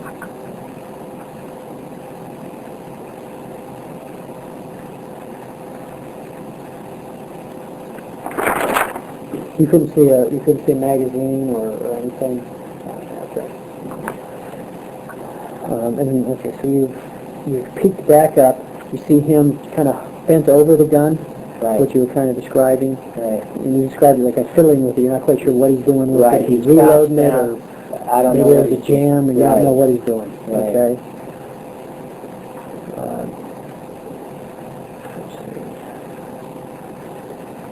What happens at that point? I moved to the front tire so I could get over the hood, the front of the hood like this. Okay. I tried to get in front of the engine block and the tire. And the reason is in case he started shooting again. I tried to stay right as much behind the front tire as I could get. Okay. So you've got your weapon over the hood? Uh-huh. All right, go ahead. He starts back up with the rifle, so I take 4 quick shots over the hood. Have you announced yourself? No, I didn't do that. Okay. I took 4 quick shots. So you were saying that based on the uniform you had on, that the kids have been able to recognize what that is. Okay. Yeah. It's a bright yellow shirt and... Right. And I'm around the hall all day long. They know what I wear.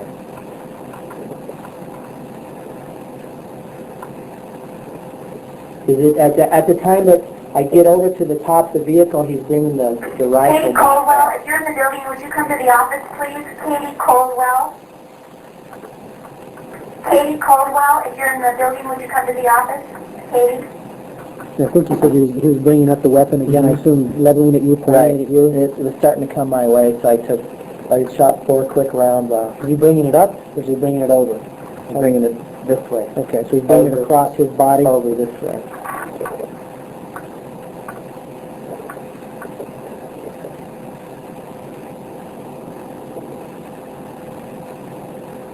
Okay, so at the point the weapon, is it pointed at you at the time you... Okay. Yeah. And what happens at that point? I take 4 quick, and I'm back underneath the tire. I'm back crouched down underneath the tire because now he's shooting a volley. How many do you think he's fired at you?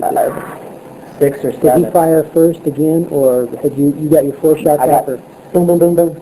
I Okay. shot 4 times and I crashed back down. But when the first time I shot, that's when I was telling you that when I shot, he spun around like that again, and then he came back. This is with that first 4 shots? It had to be the first one because First I saw round, it. okay. Because after the 4th one, I just ducked back down again. I don't know if it was close, it scared him, if it hit his flak jacket or what. When he spins, which direction does he spin? He spins this way and he comes back, and then he starts to. Okay, give me a right-left. Okay, so that would be. He would spin all the way around to his right. Okay. In a full circle? Uh-huh. And you could see him he really got down low as he was spinning. Okay. And I mean, this all happened so fast. And this is when you think you possibly hit him with that first round. Yeah. It either hit him or it came real close. Could you tell where, if you hit him, where you hit him? It was the way he spun or whatever. You're thinking maybe Yeah, in his right shoulder? Yeah, it didn't get a real good beat on center mass, but maybe the right upper. Okay. You can't confirm at this point that you actually... No, Okay. because the way he ran back into the building, I didn't think that maybe I didn't hear him. So what happens after he spins around? You fired your 4 rounds, he spun around. I see him spinning, and I'm back ducking down, and then I hear a volley of probably 7 to 8 shots. I mean, you could hear them, they were going over, you could hear them. So he's firing at you. Mm-hmm. And how many rounds do you think? 7 to 8. Whatever. Could you tell where they were hitting, or? Mm-mm. Okay. It sounded to me like they weren't hitting. It didn't seem like they were hitting in front of me. It seemed like they were going. Okay. They all went over.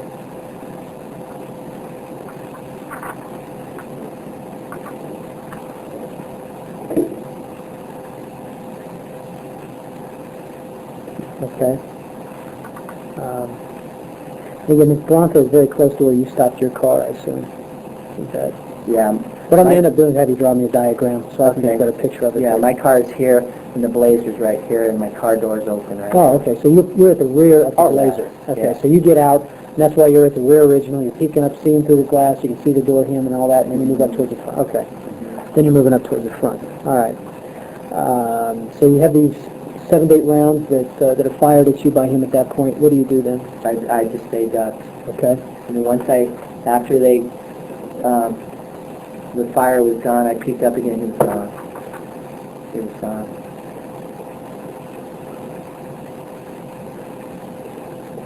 Do you know where he went? And he went back inside of the doors, I'm sure, because I would have seen him going down. That's the only way he could have got back in.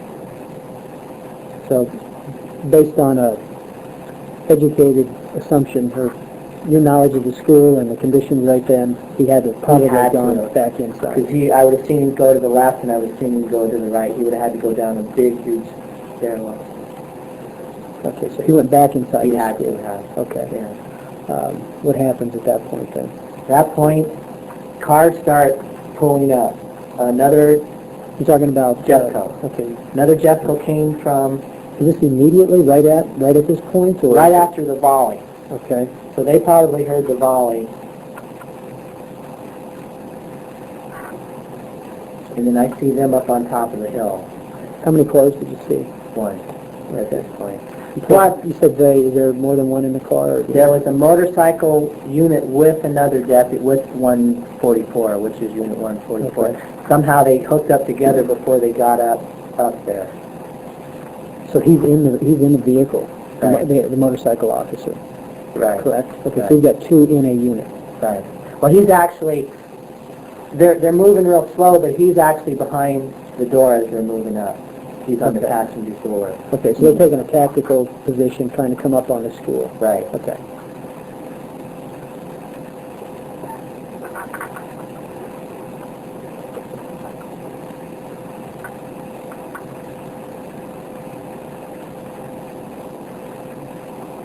What happens then? Then we're holding perimeter. Unit 144 is pretty much direct when the other cars come in, and we get a solid perimeter around the school before anything. You can hear bombs, and then right after that, everybody's in position. There was a big fireball blast in the lower Okay, common now area. you're starting to establish your perimeter. Yeah, we've got it established. With Unit 144. How long did it take you to do that? After that last volley of fire, probably 3 minutes. Okay, so about 3 minutes to establish your perimeter. Right. Okay. And this is other units coming into the area also. Mhm. How many do you estimate came in? 5.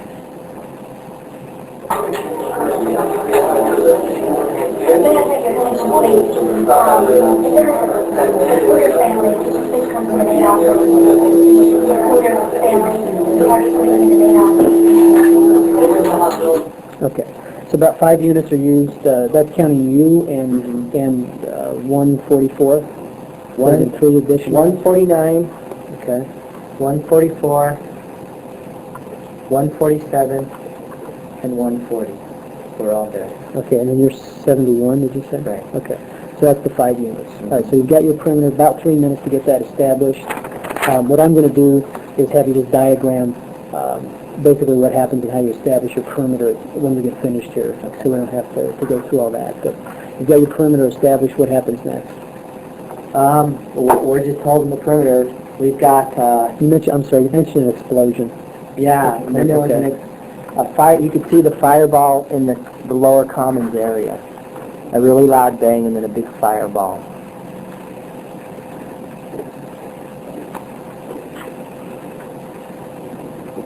Okay. And then, what happens after that, I am watching the upper windows and the lower windows of the commons and library area.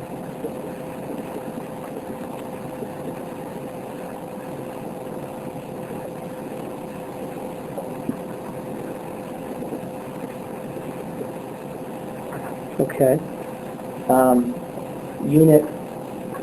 The MC unit that was with 44, so that was actually a 2-man car now. Okay. They're up checking the doors where I had shot at the guy. They're watching that part, and I'm watching. Just so I can clarify this, do you recognize this person you shot at? Do you know who he is? No, Okay. no. Do you believe that he was a student there? I mean, are you saying, do you know everybody that goes I to school have there? no idea who he was, other than Okay. he was He could have a been a young student. adult. Okay. Or whatever. Yeah. I Okay. don't know if he's a student or Okay. or You what. didn't get a good enough look at him to identify him. No. So he could have been a student. You would have recognized had you seen him. Right. Okay. Up close Okay. without him shooting at me.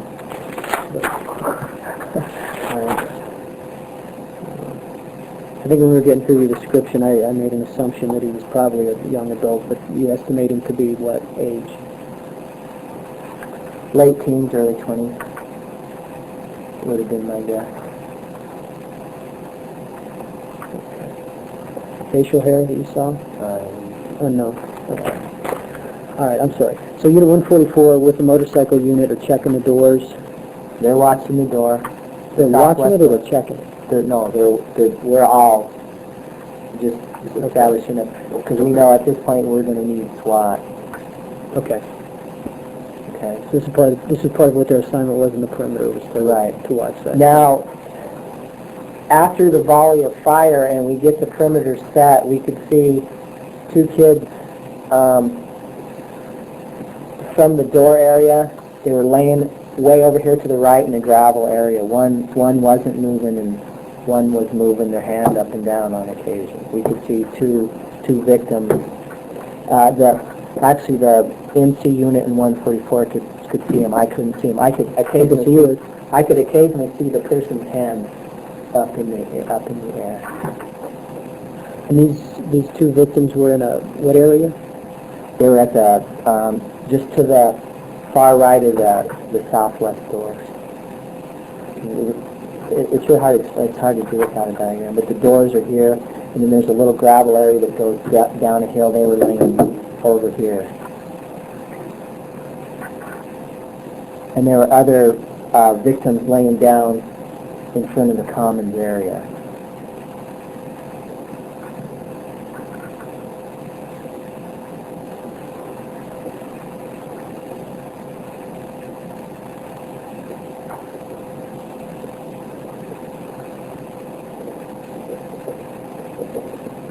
know what I'm gonna do to make this easier for both of us?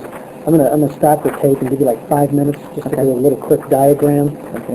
Do you need any water or anything? No, I'm fine. Okay. I'll give you that. You want to write on something, or is that? Got that?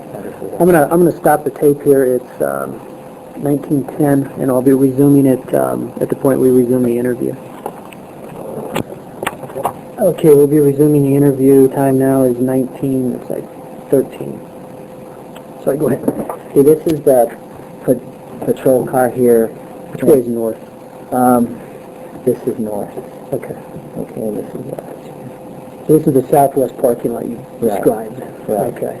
And I'm behind this blazer here. I mean, there's cars everywhere. Okay. All of these cars are here.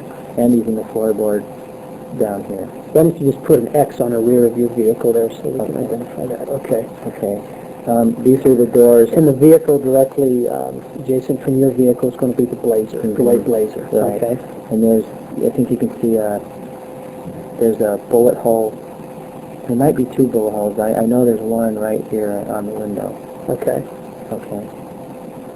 And then I think he hit the door or something like that. But anyway, there's a victim here. Okay. And the victim's not moving. These are stairs. They go up to the door. There must be some kind of hill here. Okay. Yeah. And then the 144 now is right here. Let's put 144. Okay. 144 is right here. And we've got an officer behind this door. Well, actually, they're more kind of catty-corner this way. I'm sorry. Let's cross.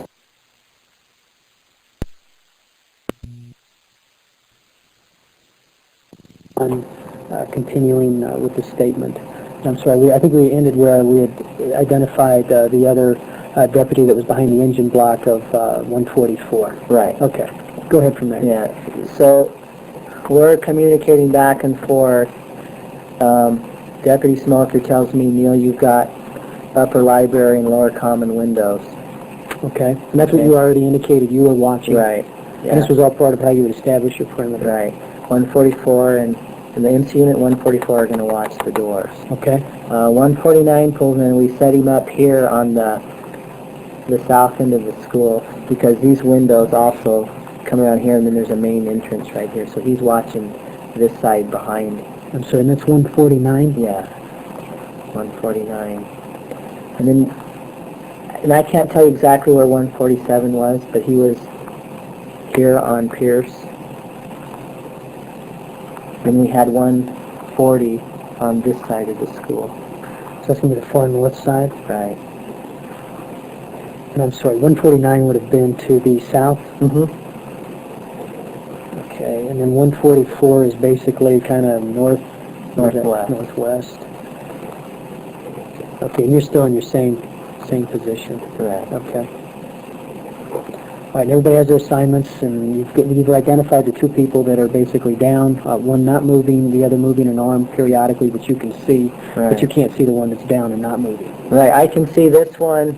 And that's the one closest to the doors. Yeah. Okay. He's on the ground probably about 20 feet from the doors. Okay. This is a gravel area. Okay. He's laying in the gravel And again, area. that's the one moving.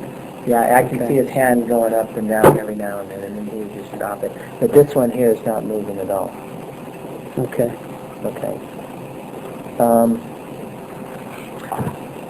So these windows are all... I'm sorry to interrupt you, but Yeah. these people probably would have been here prior to your arrival?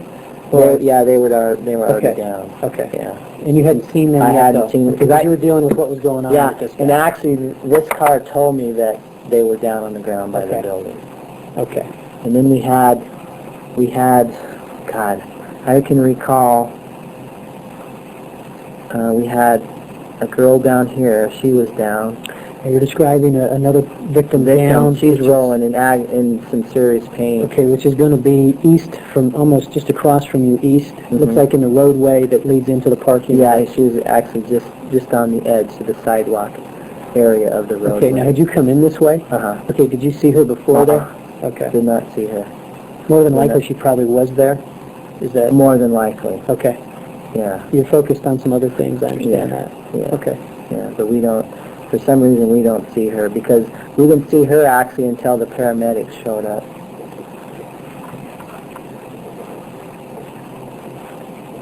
I'm sorry, go ahead with your statement.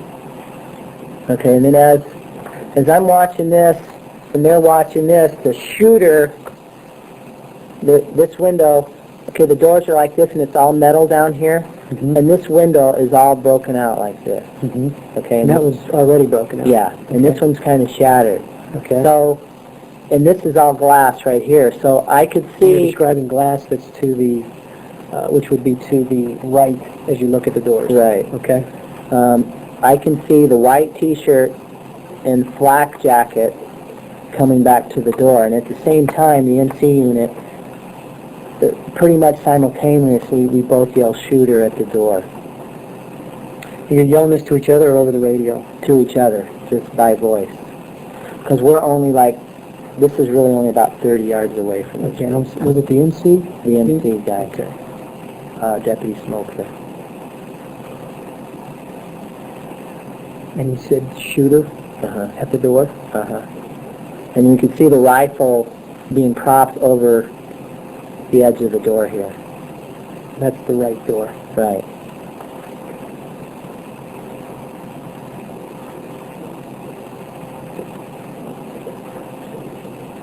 And the suspect crouches down behind the door.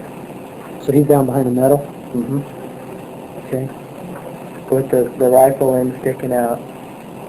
And we yell "shooter" at the same time. Then he starts a volley at, I believe, because I didn't hear anything, a volley at these deputies here. And I can't, I mean, it happened so fast, I don't know, I mean, it was quite a few. And then I could More hear, than what had been fired right. before? And then as he starts shooting, I'm back on the front, I'm still on the front tire. Okay. I raise over the hood and I shoot 4 more times towards the door. Because I shot a total of 8 shots. And these 2 officers, I believe, are both shooting towards the door. And at this time, there's a Denver officer that comes up, and he gets, there's another car here, and he actually was down by this car, and then he moved up to my car because he had an automatic rifle. Okay. And this was just after this last exchange. So he had to hear the shots too. Now these other 4 shots, do you know where they went? And towards the door. Okay, but the one you'd indicated that possibly hit him would have been your first shot, and these other ones you don't believe would have hit him. No. Okay, you're not quite sure where they went. I'm but, not sure. I mean, in the area up here, but... Yeah, I mean, I was directly aiming at the door frame right here. Okay. Because he was shooting at these deputies at that point. Okay, so you're aiming at the door he's behind because he's obviously firing at other deputies. Okay. Plus you have other people that are down in the area. Okay. Yeah. And you can't, if this person didn't raise their hand, you can't see them lying there from where I'm at, because it's such a big hill. Do you, when you're standing here, knowing the layout of the school, could you see those people there, do you think, from here? Oh, yeah. Okay. Definitely. So the shooter would have had access to not only your deputies here, you, but anybody that may have, these 3 people you've identified as being down in the area. Okay. Now, at this point, we've got then several other Denver officers come up on their side here. And I can't tell you how many, but they all have automatic, they have the short rifles, the automatic. Is that what he had? Yes. Short rifle? And he's right here. And the next time I see the suspect, which is, I mean, we're talking just a few minutes later after this last volley, you can see him in his flak jacket up in the library. And that's when the DPD officers, and I don't know who else, I didn't shoot anymore, they started shooting at the upper window. So at least 1 DPD and others? I'm thinking 3 or 4 were shooting. Okay. I mean, it was a lot of gunfire. I mean, if this person, I don't know how he didn't get hit. If he didn't get hit with that exchange, How many rounds do you think DPD fired? Oh my God. I don't know, it was so fast, and it was just, you know, you can see the glass broken up on top. How long did it last? Probably about 15 seconds. So continuous rounds. hmm And I believe the suspect even got some more volleys off from the top. After that or during? During.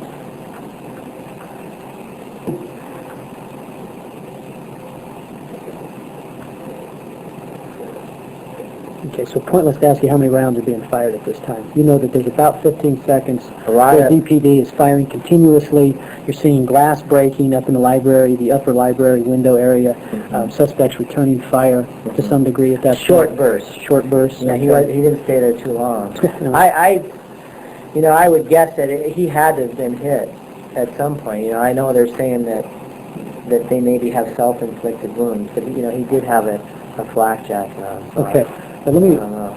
Is this the same guy? Do you think that you I engaged think it's the initially, same guy. the second time, and now the third time up here? Right. Okay. I never did see a second suspect. Okay, you only Never. saw one suspect, and In you a dark think it was blue, the same guy. a white T-shirt, and I Okay. believe it to be the same guy. Okay. There wasn't anything that told you it could have been a different guy? No. Okay, so if two guys were dressed identically and had similar features, it could have been two, but there wasn't anybody that was distinctly different from what you had seen originally. Mhm. Okay, so basically, from what your observations were, you got at least one guy. Right. Okay. Okay. Now, after the last volley, it quieted down for like 5 minutes. And you could hear shots going off deeper into the building. Rifle shots going off deeper into the During building. this 5-minute period, or this 5 Yeah, minutes during, of quiet? no, during this Okay. 5-minute period, the suspects had moved deeper into the building. You could tell by the muffled gunfire. So you're hearing shots inside the school, Mm-hmm. assuming it's a suspect, Right. or suspect at that time. Was there anything that was telling you there was more than one guy at this point? No. Okay, so right now you think you're dealing with one guy, One guy. You know, obviously thinking maybe more, but Right. you know for sure. I one. don't know for sure. Okay. And how many shots do you think are going off in this 5-minute period? I probably hear about 6. Okay. Get muffled way in the background. And that's what's telling you that it was further into the school. Yeah. Okay. So then we have a kid run out limping. He runs out through this door, and he's kind of got his hands up. He's going, don't shoot, don't shoot, don't shoot. So we're saying stay low. This kid is what, a male, female? Juvenile male. With no shirt on and just shorts. Where did he come from? He came from the lower commons door. He obviously had been hit the way, he was limping pretty bad. And he's yelling, don't shoot? Yeah. Yeah.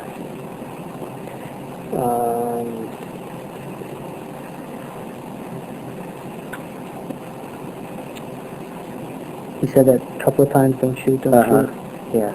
And you thought he'd been wounded, so he was limping? Right.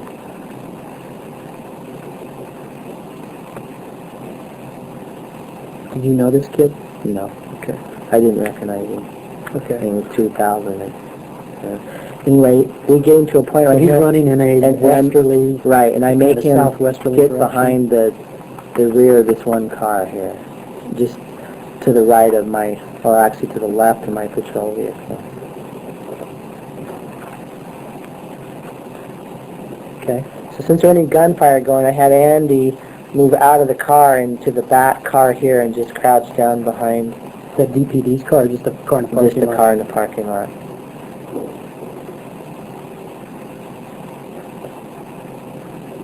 And that's going to be on the west end of that parking lot? Right.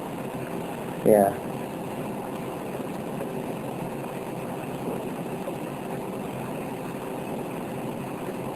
And that was for his protection? Right.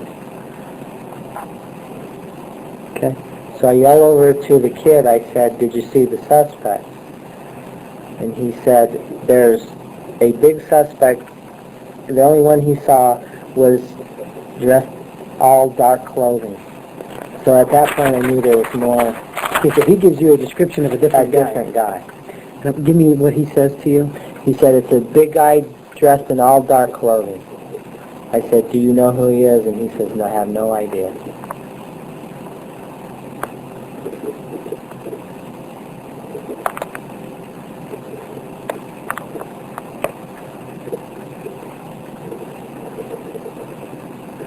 And based on what he said, this identifies to you another possible suspect. Right.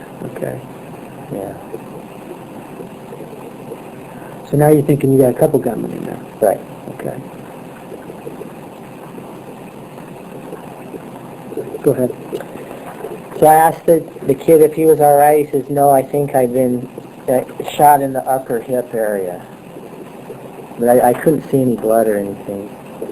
I don't know if he took shrapnel from a pipe bomb or what. So what I did was I got in the patrol car and I rolled it over to him and picked him up. You say roll, you drove over? Yeah, I drove Okay. over and picked him up.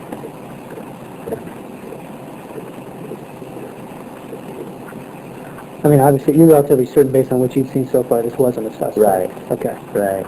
You're confident he was a victim, I'm so you confident picked him he's up. a victim. He's scared to death. Okay. Okay, I pick him up. I swing the car back around to an empty space right here. Okay, so you basically turn around in the parking lot and drive. Yeah, I back open in. this door, and I kind of position my vehicle here where he could slide into the vehicle.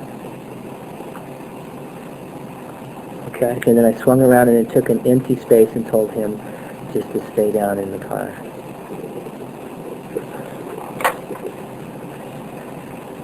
Then the gunfire kind of quit totally. And then as the gunfire had quit for about 10 to 15 minutes, we started having kids. The SWAT team moved in, and they started getting kids out Okay, so of the for about 10 building. to 15 minutes, you don't have any gunfire. You staying with this kid at the car here, or are you taking up? I'm Okay. staying with him. You're, okay. Because I've got when I pulled out here, I had everybody cover me in case they went here because I wanted to evac this kid here. So the DPD guy was here, and I had plenty of cover when they did that. This kid's alert. He's not. I mean, you Right. don't think He's in pain, but right. But yeah. it's.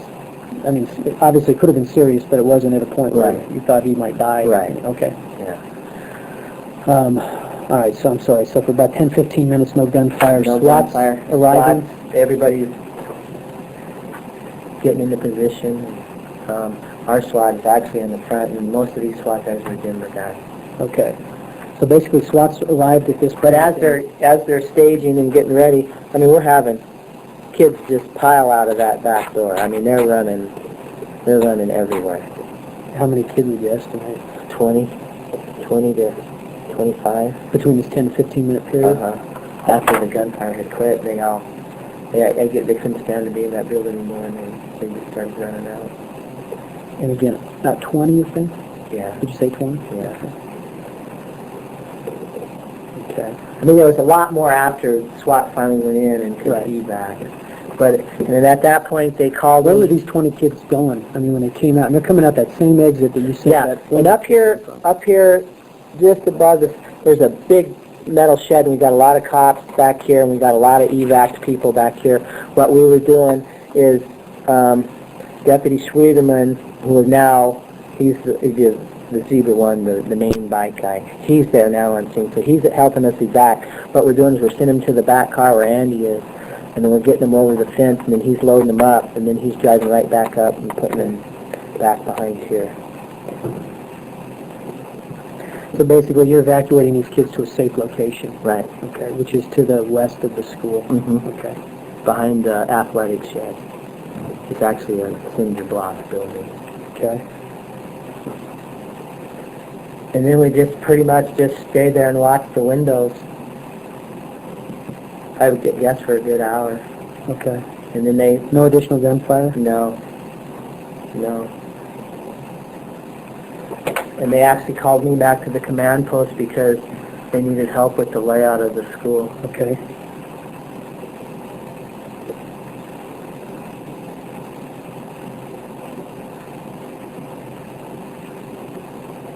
And that's what you did after about an hour, went back to the CP and...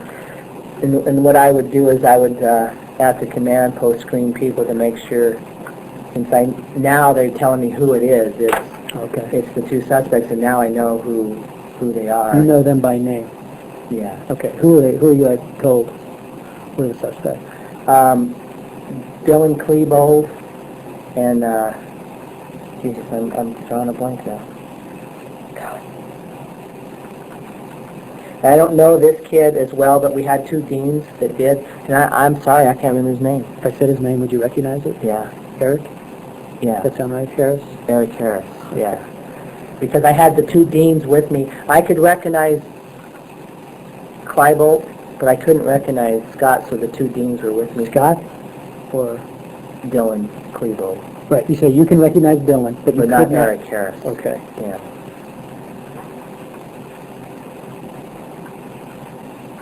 And we were screening kids as they were getting them evac to make sure we didn't have a bad guy with them. Okay.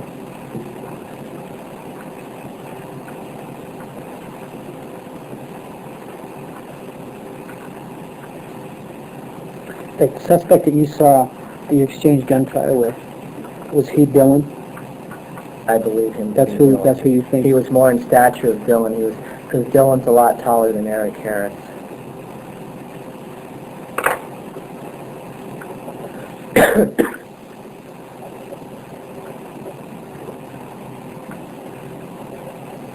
You wouldn't know Eric Harris, correct? Okay, so he would I didn't know him until I saw a picture of him. Okay.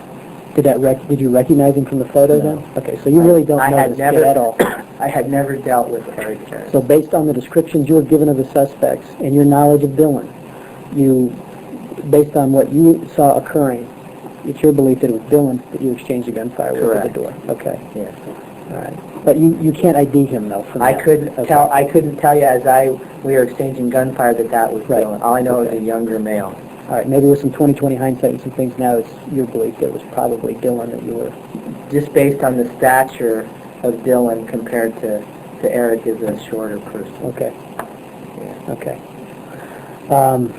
Anything else that you recall from that incident that I didn't touch on? I mean, we've been talking about this a while, but it happened like so fast. I understand that, and you've actually done a good job as far as what you can recall and handling these questions. I know they're a pain to go through. But that's the best of my recollection, of exactly what happened.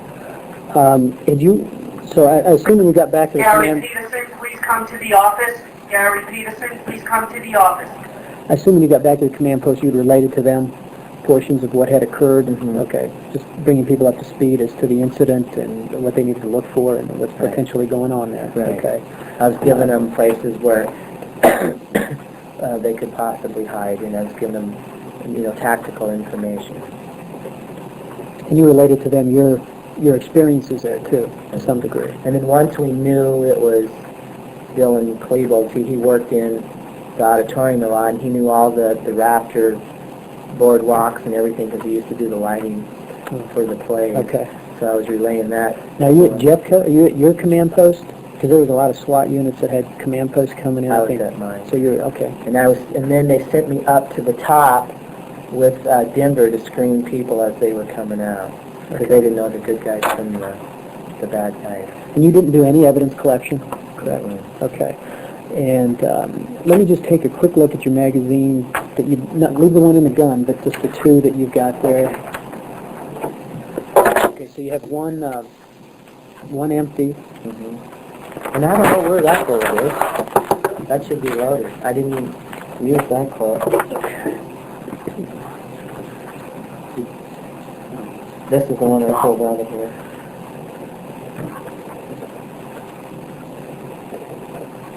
You got one empty, one, and this was, the empty one was in your pocket, right? Right. Was your left front? Uh-huh.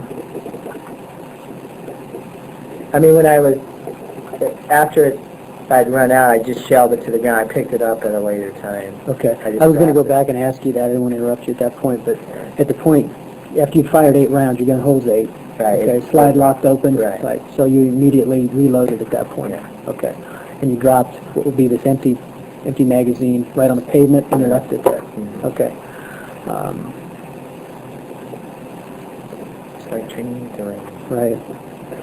Training comes back. Now there's one round. And this was from your which pouch? This was on the outside. You're inside of your gun, so you're closest to the gun. Okay. Yeah.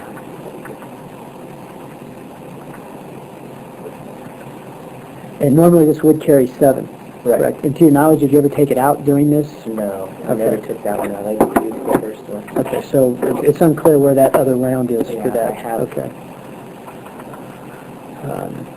And then you should have, let me see the magazine in that one real quick. You have one in the chamber now?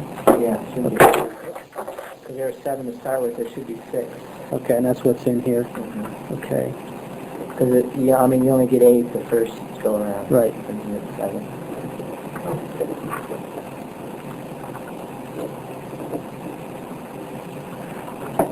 Let's do this. Can you just pull the slide just the middle off? Okay, and then one in the chamber. You want me to clear that?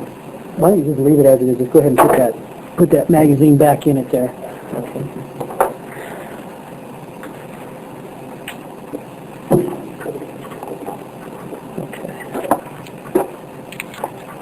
You can put that one back in there. And you're the only one that's handled your weapon, correct? Right.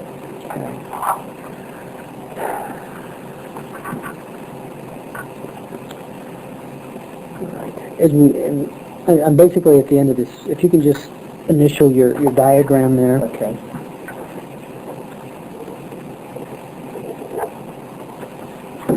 And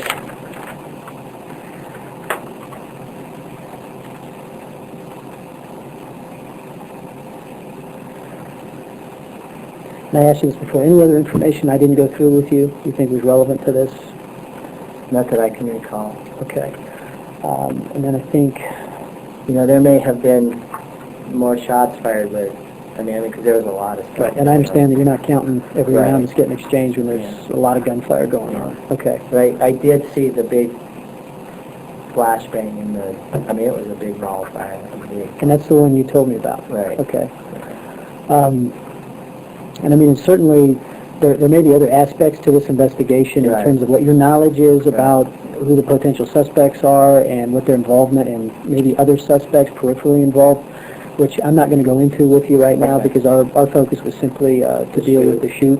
And so I'm probably going to leave it at that right now. And then whoever gets assigned with the follow-up in that, we'll cover that aspect of it. Do you have any questions for me? Mm-hmm. Okay. Time now is 19:45, end of interview.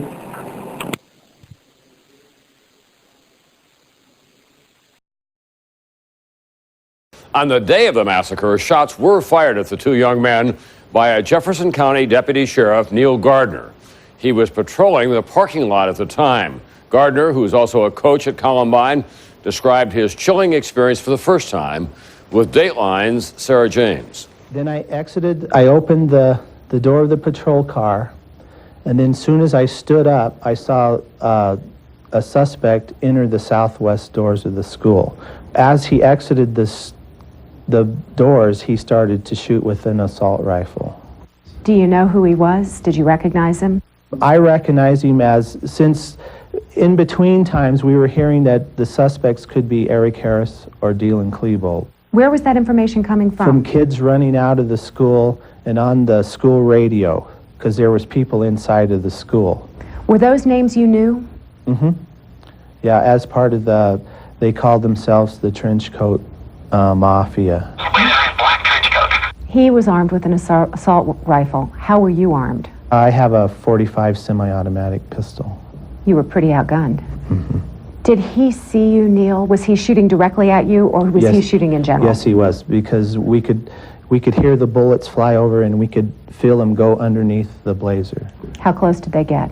A couple hit the front windshield. One hit the passenger rearview mirror, and the glass was falling down onto my shoulders. In your 16 years on this force, have you ever experienced anything like this? Never. This was the worst nightmare of my life. And inside that school, Neil, that diary suggests that they wanted to kill 500 people. I think with exchanging fire, it did allow some people that were fleeing the scene to get out of the building. I always will have to live with the fact that maybe if I could have dropped him, maybe it would have saved 1 or 2 more lives. That I will never know.